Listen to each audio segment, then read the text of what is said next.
सरकार तेरी है भाई, पुलिस तेरी है, फौज तेरे पास में, उखाड़ देना इनको। काहे को इन्हें लगा के टैंक रखे बैठा है? अबे उससे ज्यादा तो कायर प्रधानमंत्री नहीं है, व्यक्ति नहीं है जिसकी बात कर रहे हो। उसकी ट्रंप के सामने बोलती बंद है। मोदी इस देश में गुलामों का गुलाम है। किसकी बात कर रहे हो? कायर आदमी की बात कर रहे हो। मैंने इससे ज्यादा कायर आदमी नहीं देखा यहाँ पे। इस देश की समस्याओं का कारण है बीजेपी सरकार, मोदी और अमित शाह और आरएसएस। इस देश की तमाम समस्याओं की जड़ है ये।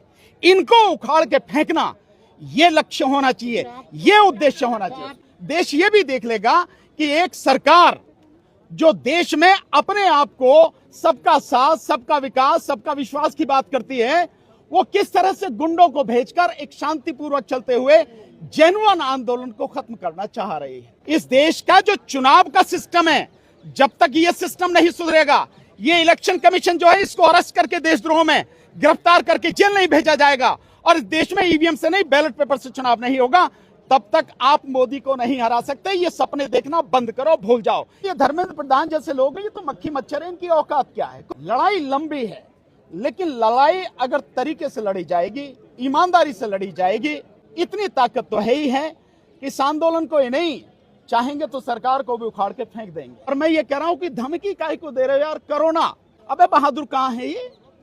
बहादुर होता तो जवाब देता चीन को, बहादुर होता तो जवाब देता ट्रंप को।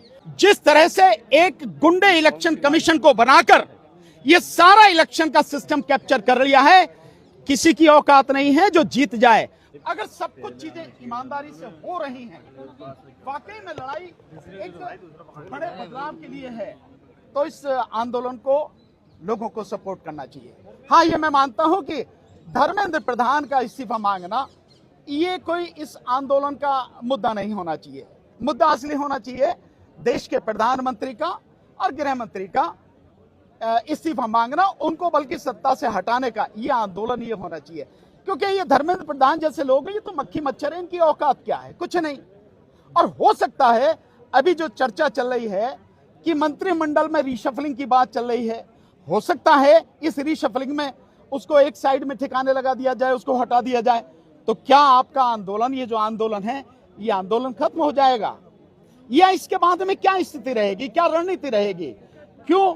क्योंकि जिस समस्या को लेकर हम लड़ रहे हैं, उस समस्या का अभी दूर दूर तक कहीं समाधान किसी को भी नजर नहीं आ रहा है। समस्या ज्यों की त्यों है। अगर 10 साल में 90 से ज्यादा पेपर लीक हो जा रहे हैं और इस आंदोलन के चलते हुए नीट के एग्जाम के बाद महाराष्ट्र में टीईटी का एग्जाम वो भी लीक हुआ है, वो कैंसिल हुआ है।